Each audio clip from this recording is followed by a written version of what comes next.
तो राधे राधे सभी लोगों को। और आज एकादशी है, तो आज मैं भगवान को पूजा करने जा रही हूँ और एकादशी व्रत भी है, तो व्रत भी रखती हूँ। और आप लोगों को सादा पूजा बता रही हूँ कैसे आपको भगवान की पूजा करना है, क्योंकि कई लोग कहते हैं मैं कैसे एकादशी व्रत रखूं, कैसे एकादशी व्रत रखूं। तो कई जगह बहुत सारे पंडितों के पास जाते हैं, बहुत मतलब ज्ञानियों के पास जाते हैं, तो कई लोग बोलते हैं कि कुछ ये करना है वो करना है। जब इंसान कोई अगर गरीब है तो वो कैसे व्रत रखे, सादा पूजा मैं आपको बताने जा रही हूँ। और आपको अच्छी लगे तो आप लाइक कमेंट ज़रूर करना। मैं तो ऐसे ही सादा करती हूँ, क्योंकि भगवान ये नहीं कहते हैं कि कभी मुझको मतलब ये दो वो दो, ये सब भगवान नहीं बोलते हैं। अगर आपके पास कुछ है तो ठीक है, और नहीं है तब भी कोई बात नहीं है। तो आज देखो मैं आपको सादा पूजा बताने के लिए जा रही हूँ। सबसे पहले एक पुष्प उठाएं और पुष्प जल में डालें। और ये भी नहीं है कि भगवान को मान के चलो, जैसे आपके मंदिर में सभी फोटो रखी हैं भगवान की, भगवान को आप विराजमान करे हैं तो उनको उठा के मतलब उनको उठा के फिर नीचे रखो, फिर उनको उठा के ऊपर रखो, ऐसा कुछ भी नहीं है। क्योंकि जब अगर बड़े बड़े यज्ञ भी होते हैं तो जहाँ भगवान मंदिर में विराजमान होते हैं वहाँ से भगवान को उठा के नीचे नहीं लाया जाता है। भगवान अपने आसन पे सदा रहते हैं। तो जब उनको आसन पहले से है तो थोड़ा मैं फल लेके आती हूँ, क्योंकि मैंने फल मंगाया बाज़ार से, इस वजह से ए फल में ले आती हूँ थोड़ा।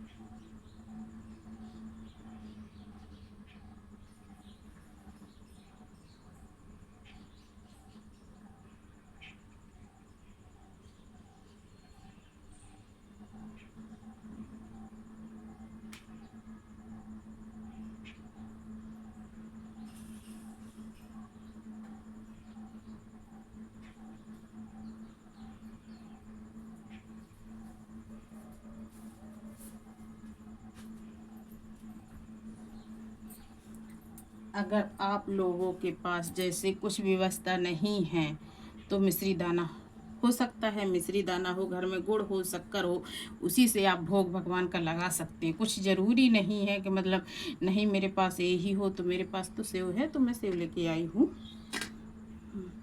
और जब आपको अगर कुछ नहीं आता तो मैं कैसे भगवान की पूजा करूं, तो कुछ करने की दोस्तों आवश्यकता नहीं है। और जब आप पूजा करने की तैयारी चालू कर रहे हो तो सबसे पहले पुष्प उठाएं और पुष्प उठा के सबको नहलाएं। ओम नमः शिवाय, ओम नमः शिवाय, ओम नमः शिवाय, ओम नमः शिवाय। श्री गणेशाय नमः, श्री गणेशाय नमः, श्री गणेशाय नमः, श्री गणेशाय नमः। सबको नहलाएं और भगवान को नहलाएं। ओम नमो भगवते वासुदेवाय नमः, ओम नमो भगवते वासुदेवाय नमः, ओम नमो भगवते वासुदेवाय नमः, ओम नमो भगवते वासुदेवाय नमः, ओम नमो भगवते वासुदेवाय नमः का मंत्र का जाप करते हुए। कुछ ज़रूरी नहीं है कि नहीं मुझको ये चाहिए, मुझको ये चाहिए जब मैं व्रत रखी हूँ, ऐसा कुछ भी नहीं है। एकादशी का व्रत एक ऐसा है कि ये सब व्रत अलग है और एकादशी अलग है। व्रतों में सर्वश्रेष्ठ एकादशी व्रत है और इसका महत्व मैं भी आपको सुनाऊंगी अभी। तो भगवान को पहले चंदन लगाएं। सबसे पहले चंदन उनको लगाना और तैयार जैसे भगवान को कर ही दिया भाई, अपना तस्वीर है। अब इसके बाद मैं करूँगी थोड़ा भगवान को लगाऊंगी सेंट, क्योंकि मैं भगवान को के लिए सेंट रखती हूँ। तो मैं थोड़ा भगवान को रुई से सेंट लगाऊंगी। सभी को सेंट लगाऊंगी, भगवान को भी लगाऊंगी। तो मैंने ये रुई में सेंट लिया है और भगवान को मैं इसको भगवान के शरीर पे लगाऊंगी। सभी के शरीर पे सेंट लगाऊंगी, मतलब देवी मैया के भी लगाऊंगी, सभी के शरीर पे लगाऊंगी, सभी के शरीर पे सबको सेंट लगाऊंगी मैं। मैंने सबको सेंट लगा दिया है और अब चलते हैं। सेंट मैंने सबको लगा दिया, ठीक है। मैंने सबको सेंट लगा दिया और सेंट मैंने एक साइड कर दिया, ठीक है। भगवान को चंदन लगा दिया सब लोगों को चंदन लगा देती हूँ, सब लोगों को चंदन लगाती हूँ। ये मेरे भगवान जगन्नाथ धाम के भगवान हैं, और ये काशी विश्वनाथ में अन्नपूर्णा माँ है, काशी विश्वनाथ हैं, और ये शिव भगवान गणेश जी हैं। मैं सबको चंदन भी लगा दिया मैंने, और मैंने इस किताब पे भी चंदन लगा दिया, जो एकादशी की किताब है। मैंने इस पे चंदन लगा दिया, थोड़ा इस पे फूल चढ़ा दिया, क्योंकि अब को इसको पढ़ना है अभी मुझे।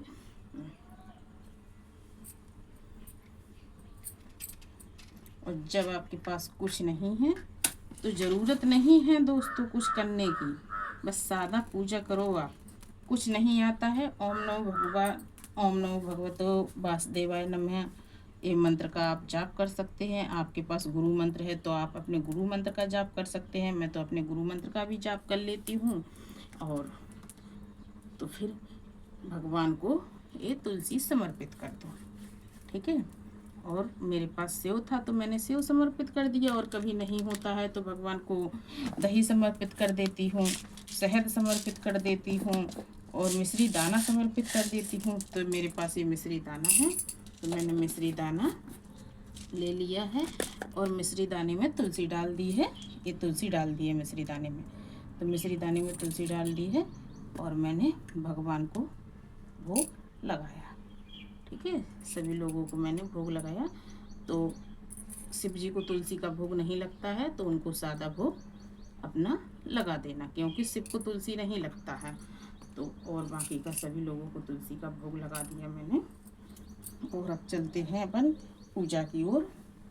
तो सुनेंगे एकादशी मैया की कथा। तो सबसे पहले एकादशी की कथा सुनेंगे। तो देखो, श्रवण मास की जो कथा है, मैं उस कथा को निकालती हूँ और आपको सुनाती हूँ। बोलो श्री गणेशाय नमः। विष्णु भगवान की जय, शंकर भगवान की जय, जगन्नाथ भगवान की जय, काशी विश्वनाथ की जय, माँ रत्नगढ़ वाली की जय, लक्ष्मी मैया की जय, हनुमान जी महाराज की जय, केला मैया की जय। जय जय सभी देवी देवतन की। श्री गणेशाय नमः। भगवान कृष्ण बोले, हे धर्मपुत्र, भादो मास की कृष्ण पक्ष की एकादशी का नाम अजया है। और जब भी जैसे अपन कोई भी किताब पढ़ते हैं धार्मिक, तो उस पर उंगली नहीं चलाई जाती है दोस्तों, ध्यान रखना है। तो आगे चलते हैं। नाम अजया था, इसका महत्तम गौतम ऋषि ही जानते हैं, जिसके योगों का वर्णन कर दिया था। कथा इसकी ऐसे है। सूर्यवंश में 31वीं पीढ़ी पर राजा हरिश्चंद्र अयोध्या नगरी में हुआ था। उसके द्वार पर एक श्याम पट्ट लगा था, जिसमें मणियों से लिखा था, उस द्वार पर मोहे मांगा दान दिया जाता है। विश्वामित्र ने पढ़कर कहा, वाणियों का लेख मिथ्या है।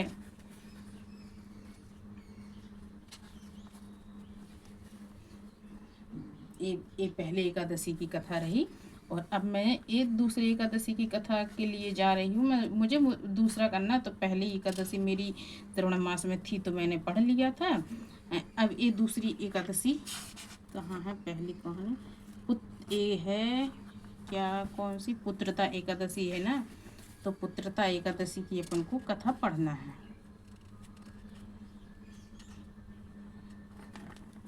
हाँ, ये है पुत्रता एकादशी।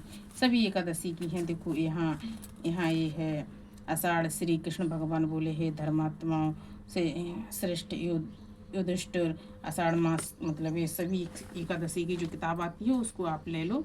ये आषाढ़ की 2 एकादशी होती हैं, ये फूस की है, मतलब कुल एकादशी हैं इसमें। माघ मास की है, पूरा 12 महीने की एकादशी आपको मिलेंगी। तो आज मुझे पढ़ना है अपनी एकादशी, श्रवण शुल्का पुत्रदा एकादशी। तो बोलो श्री गणेशाय नमः। और हल्दी चंदन सभी लगाते हैं, इस पे फूल चढ़ाते हैं और शुरू करते हैं। श्री कृष्ण बोले, हे दुष्टुर श्रवण मास के शुक्ल पक्ष की एकादशी का नाम पवित्रा है। यह पुत्र की इच्छा पूर्ण करने वाली है, इस कारण इसका नाम पुत्रदा भी प्रसिद्ध है। इसमें गौ माता का पूजन करना चाहिए। इसके महत्व की कथा ऐसे है। एक महीमती नगरी थी, उसमें महीजीत नाम का राजा राज्य करता था। बड़ा धर्मात्मा परंतु वो पुत्रहीन था। उपाय बहुत किए परंतु व्यर्थ गए। दिल का कांटा न निकल सका। राजा को शोक युक्त देखकर मणियों को दुख हुआ, मंत्रियों को दुख हुआ और वह लोमस ऋषि की शरण में गए। दंडवत प्रणाम करके विनय करने लगे, हमारे राजा के यहाँ पुत्र नहीं है। विचार शोक भवन में पड़ा था। आप कृपया करके कोई उपाय बतलाइए जिससे उसके घर में कुल दीपक का प्रकाश हो जाए। मुनि ने सृष्टि से उसके पूर्व जन्म का कर्म देखकर कहा, तुम्हारा राजा पिछले जन्म में महाकंगाल था और कुकर्मी था। दिन घूमते घूमते उसे कहीं अन्न जल ना मिला। दूसरे दिन एक सरोवर मिला, वहां एक प्यासी गौ जल पीने आई। उसे लाठी मार कर भगा दिया। उस महापाप से तुम्हारा राजा ने संतान हुआ है। वह जिस दिन वह भूखा प्यासा रहा, रात्रि को चलते चलते जागरण भी हो गया। भगवान को स्मरण कर भोजन मांगता था। उस दिन श्रवण शुक्ल एकादशी व्रत उसने भूल से कर दिया, परंतु वह पुत्र, ये व्रत ऐसा है कि अगर भूल से भी हो जाता ना तब भी मतलब मुक्ति मिल जाती है। और धन देने वाली पुत्रदा एकादशी थी। उस दिन धन देने वाली पुत्रदा एकादशी थी। उसके प्रभाव से राजा को राज्य मिला और गौ माता श्राप से उसे निसंतान कर दिया। जो गौ को मारा गया था तो उसके कारण उसको राजा को निसंतान कर दिया, निसंतान कर दिया।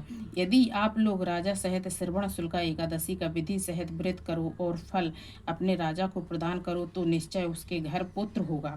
व्रत की विधि यह है, गौओं का पूजन करना, उनको मधुर जल से और मधुर फलों से प्रसन्न कर द्वादशी के दिन उन्हें पेट भर के लड्डू और पूड़ी इत्यादि मिष्टान का भोग लगाना। उनका आशीर्वाद और पुत्रदा एकादशी का महात्म एक समान है। मुनियों की शिक्षा से मंत्रियों ने प्रजा सहित व्रत कर रात्रि को